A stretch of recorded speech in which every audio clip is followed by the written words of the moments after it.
Hi, everybody. In my February 22nd blog, which was entitled How You Treat Money is How You Treat People, I talked about the money quiz that I gave to my colleagues in a recent presentation and about the 4 money beliefs that people hold, which say an awful lot about their relationship with money, and based on the theme of that blog, how they treat money is how they treat each other and themselves. I identified 4 money beliefs that people live by, either in a healthy way or in an unhealthy way. The 4 are money avoidance, money worship, money status, and money vigilance.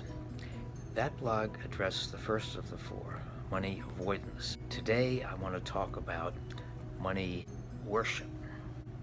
This category is the most common belief among Americans, and the chief characteristic is that people believe that money is what it takes to solve their problem.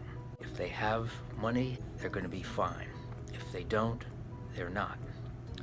It's the most common belief among Americans because in our society, the pressure to achieve, to become an outstanding individual, to accumulate is so great that people have a hard time adjusting the actual income and savings they have to their lifestyle.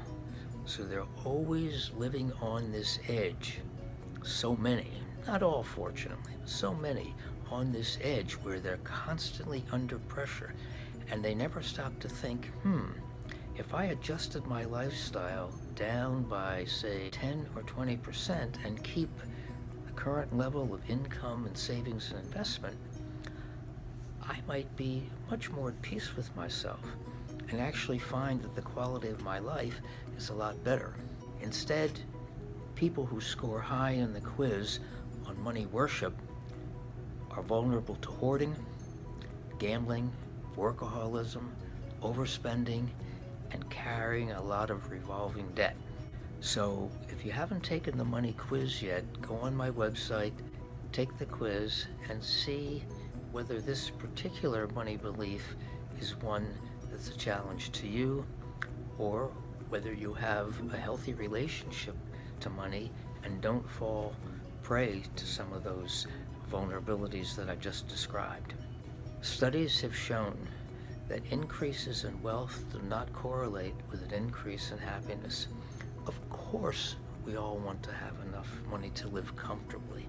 Of course, we want to have enough to be able to not only sustain our basic way of life, but to have pleasures, vacations, art collecting, investing that can prepare us for retirement.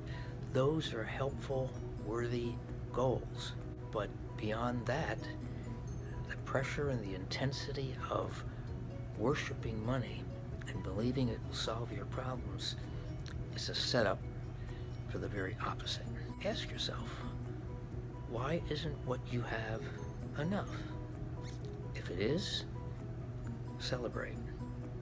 Go out and enjoy yourself. If not, ask, why isn't it enough? Your first answer might be, well, I have all these debts. I have all this responsibility. I have to send my kids to college, yada, yada, yada. But then go back to the earlier part of the blog where I talk about the whole idea of living within your means and what that would be like. Ask yourself, if you didn't have the stimulation of seeking more money to drive you, what would that be like? What would it be like to feel secure about money?